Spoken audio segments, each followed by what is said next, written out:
Hey guys, welcome back to my channel. It's your girl, the Brooke Ashley, and today we are here to quickly discuss Kandi and the Gang Season 1, Episode 2. Now, the premiere episode was just okay, but the second episode definitely made up for a lackluster premiere.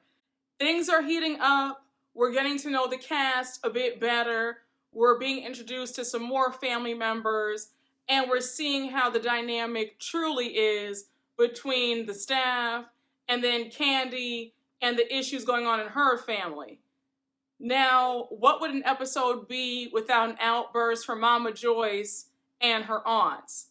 But let me not jump ahead. Let's just jump right on into it because we don't have a minute to spare. So from the start of this episode, we are introduced to Patrick. Patrick is 28 and he's one of Aunt Bertha's grandsons. So he's Kandi's cousin. Mind you, Melvin and Patrick are cousins, their parents are siblings, and they're both Aunt Bertha's grandsons. So they're super close, they're pretty much like brothers, and they live together. Now remember that Melvin is the kitchen manager at OLG too.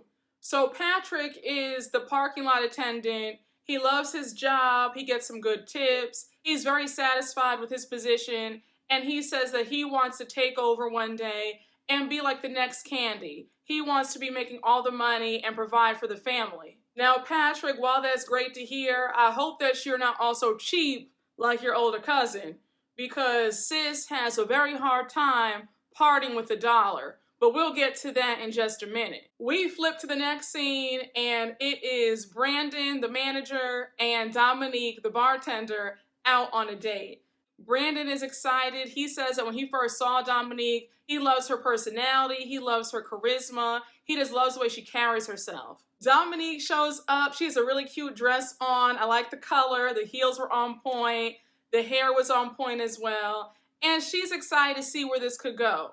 A quick side note, Dominique sounds just like Fantasia. Like the voice, the cadence is so similar, and it was bothering me, like, who does she sound like? And I was like, oh my gosh, her and Fantasia have the same speaking voice. So the date's going well, and Brandon's asking Dominique what are her ultimate dreams since she's a dancer. So she says that her ultimate dream would be to work with Beyonce. And then we find out that she was actually on Kandi's dungeon tour back in like 2019. Now, I forgot all about Kandi's dungeon tour. I remember hearing mixed reviews about that. Did any of you guys go? And also, when Dominique revealed that she was on Kandi's dungeon tour, I immediately thought about the money. I was like, I really hope that Kandi paid everybody on that tour well, because we know how Kandi is. But again, more about Kandi's cheapness later on. So as the date's winding down, Dominique is asking Brandon, what does he want with her? Because things could get complicated with them working and dating. So he's playing coy, he's just saying how much he likes her, and then we see them end the date and he goes in for a kiss, and she's like, boy, I can give you a hug, but I don't kiss on the first date. I will say, I could see Brandon and Dominique working out. He seems like a gentleman. He does seem like he really likes her, so we'll see. But Dominique, just tread lightly, sis, because things can always go left like that. Now we jump over to another short scene with Torrin, Chandrika, and Dominique. They're over at Torrin's house because they're really good friends, and they're just catching up. Remember that Torrin used to be the events planner at OLG, and he helped plan that staff appreciation event that we saw in the premiere episode. So they come over, they're kind of upset because they're hungry, and all he has is a small charcuterie tray.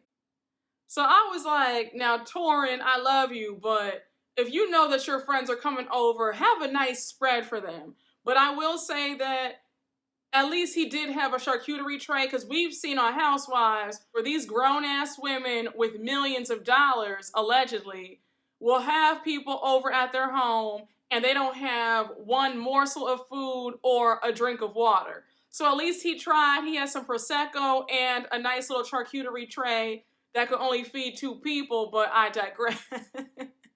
But anyhow, they're catching up, and he reveals that he wasn't paid for that event that he helped put on. So I was like, are you serious? Like, Torrin, I'm sure, put a lot of work and effort into that. He should have been compensated. I'm one of those people where I have a really hard time being around cheap people. I cannot stand it. It is a pet peeve of mine. If you follow me on Twitter, you know that I can go on and on about that all day. I'm one of those people who believes that tomorrow's not promised, and because of that, none of us are taking any of this with us when we leave this earth. So why are you holding on and hoarding for stuff that you're not taking with you?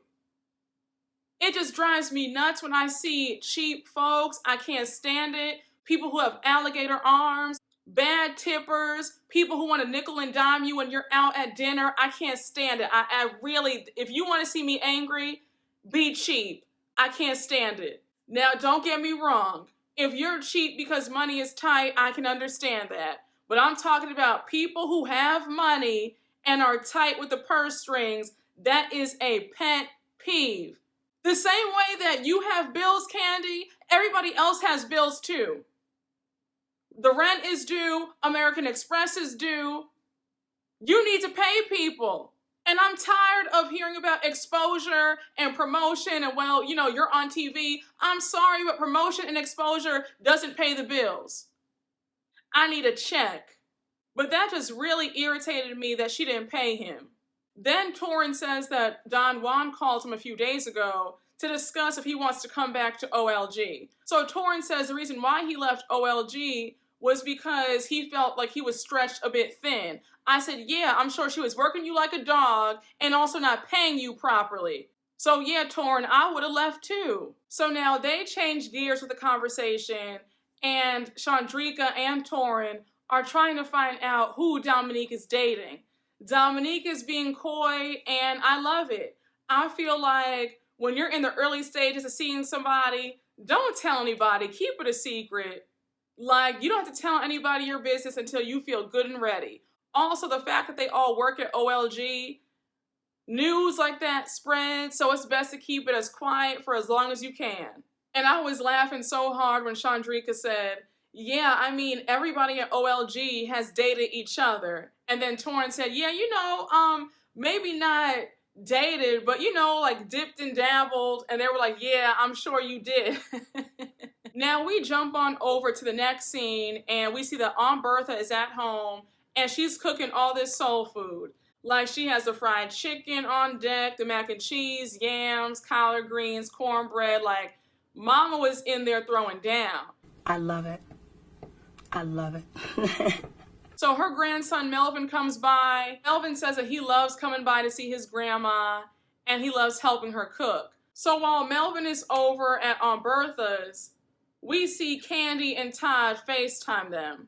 So he's like, hey, Kandi, I'm over at my grandma's. You know, she cooked a lot. You guys should come over. They're making small talk. And now we see Kandi and Todd in their confessional. And Kandi says that she loves Melvin. He's like a son to her. And he went to culinary arts school. And then Todd says, yeah, and you paid for his education. And the way Todd said that, I was kind of like, why are you pressed about that? Like, that's very nice that she was able to do that.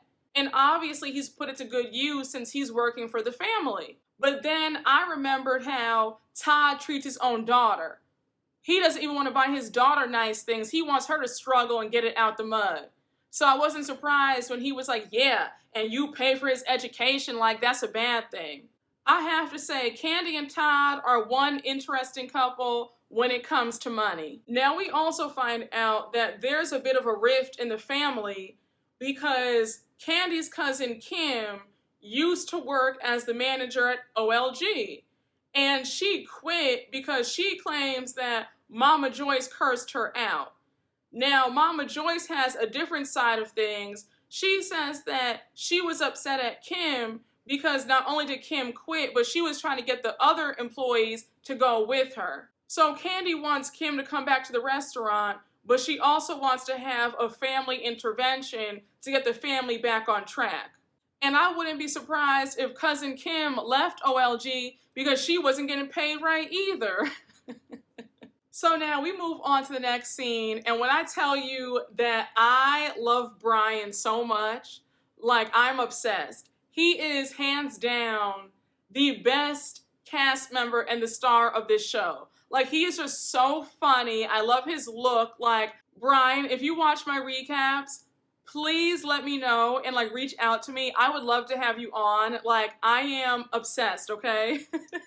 So it's Brian's first day back at OLG. Remember that he used to work there as a bartender, but then he quit. But now he's back and he's excited. Now he is a little bit sad that he's not bartending again, but he says that it's for the best. He says that when he was bartending, he was drinking a whole lot, and it came to a head when COVID hit and everybody was in quarantine. He says that he recognized that he was drinking a lot, and he said that he had a conversation with God and he just gave it up. So since Brian is now a server, he's introducing himself to Phillip and he wants to know what section is he going to be working. So he says, when I was working here, I used to work both the upstairs and the downstairs. So Phillip says, okay, but today you're going to be covering all of downstairs. Brian acquiesces and he'll be working downstairs. So before Brian gets ready to start working, Phillip starts asking him like what brought him back to OLG, and Brian says changes. And it's a very awkward conversation with Phillip because Phillip is so serious and Brian is so fun and playful. And it was so funny when Phillip said, I just want to make sure that your mental is connected. And when Brian said, you know, I don't know where my mental is, honestly, like it just goes. And Phillip did not find it funny at all. He was like, look, just do your job because I don't play. So now Phillip walks away and he goes back upstairs, and I could not stop yelling at Brian calling the downstairs section a funeral home. You know what? This is too much. And that's exactly what it looked like. I feel like I'd be pissed if I was seated downstairs. Like their downstairs could look a lot nicer. Again, I just feel like Kandi has too much money for that restaurant to not look amazing. It looks kind of plain if you ask me. I loved watching Brian interact with all the customers. He is so funny, and he kept saying, hold your mule. And so Chandrika says, anytime Brian says, hold your mule, that means that he's telling you to shut up. Now we see Chandrika talking to Brandon, and then Brian comes upstairs, and she's inviting them out for the night. So of course, Phillip's eavesdropping, and he's like, what are you guys talking about? You guys are going out? And so Chandrika says, yeah, you know, we go out sometimes just to hang out because we're all super close. So now Brian's being silly, and he's like, Phillip, do you go out? And Phillip says, yes, but not with you. And I'm like, Phillip, can you just have a little bit of fun? Like, I'm all for being professional. I'm all for doing a great job. But like, lighten up. Have a little bit of a sense of humor. He takes himself way too seriously. So now we flip over to a short scene with Phillip at home, and he's with his boyfriend, Phillip. Phillip is from Brazil, and can I tell you that Phillip is so handsome? I said, now while Phillip might have the personality of a doorknob, he is nice looking, and his boyfriend is really cute. And it was just like so cute because Phillip kept smiling. Like the entire scene, he's grinning from ear to ear.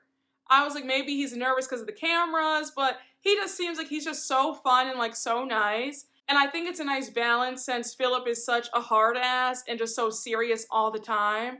I definitely think that Phillip balances him out. But they're a very nice looking couple. I do hope that we see more of Phillip's personality. I hope that he's not just like a stick in the mud the entire season, but something tells me that he is going to be that way, and I'm going to be really annoyed. But I really do hope that we see him crack a smile, because we haven't seen it yet. Now we move on to one of the funniest scenes of the episode, and all the staff members are getting together for some drinks and to just gossip and let loose. So we see Chandrika, Brian, Torrin, Dominique, Brandon, and Patrick. So they're all just chatting. We find out that Miss Chandrika and Patrick used to have a situationship going on. Chandrika says that it lasted for like 4 months, and the reason why she left was because Patrick wasn't that experienced in the bedroom and she was tired of pretending, so she up and left and got it from somebody else. Oh! Shout out to everybody. I had fun. I gotta be good. We also find out that Chandrika met her man on Tinder and they've been engaged for 2 years. Now we see Patrick at the other end of the table. He's talking about his girlfriend Safari and he keeps calling her a cougar. So Dominique's like, stop calling her a cougar. She's only 2 years older than you. Like, stop it. And so he goes on to say that she gets injections, like teeth whitening. And then Chandrika says under her breath that she's all natural. And I was like, well, that's kind of petty of you to do that, Chandrika. And it seems like you're a bit jealous. Because if you didn't care and if you're engaged to somebody else, then why are you worried about what Patrick has going on with his girlfriend? I wouldn't be surprised if there are still some lingering feelings on her part. So now the conversation changes gears and they all start talking about management. So Brian says every new manager thinks that they're Superman until kryptonite hits.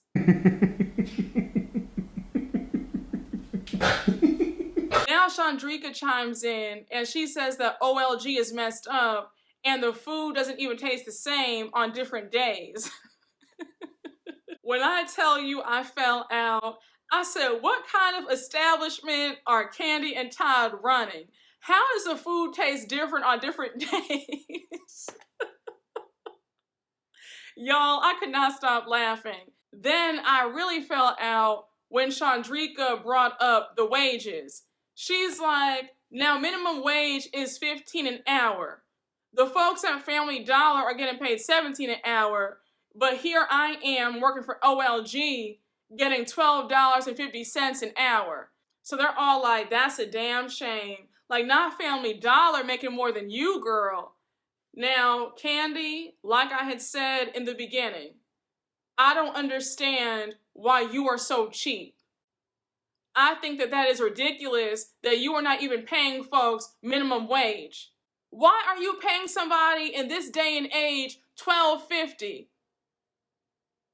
Chandrika and everybody else in that establishment are grown-ass people with grown-ass bills. So why are you paying people chump change? And while Chandrika doesn't have the best attitude, if you're still going to keep her on payroll, you need to pay her an adequate salary. And the cost of living in Atlanta is steadily going up.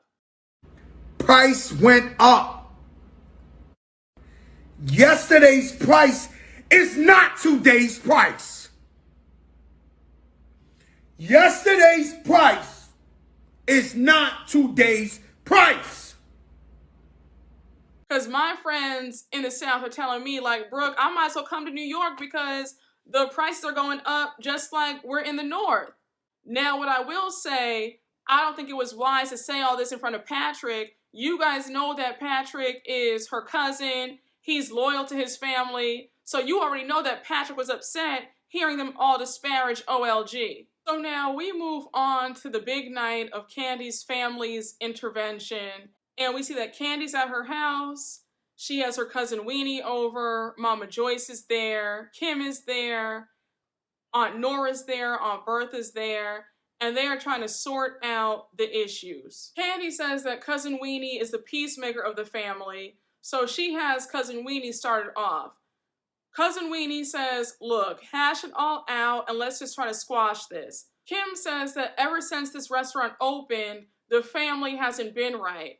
She goes on to say that she quit because Mama Joyce cursed at her. So now Mama Joyce gets up and she starts yelling. She says, I did not curse at you. So now cousin Kim says, Mama Joyce, you cursed at me and you told me that that was your MFing kitchen. So now Mama Joyce starts screaming. She's like, I never said that. I never said that that's my kitchen or my restaurant. Y'all know damn well I never said that. So now she starts screaming at the top of her lungs, and anytime that Mama Joyce starts screaming, she's usually in the wrong.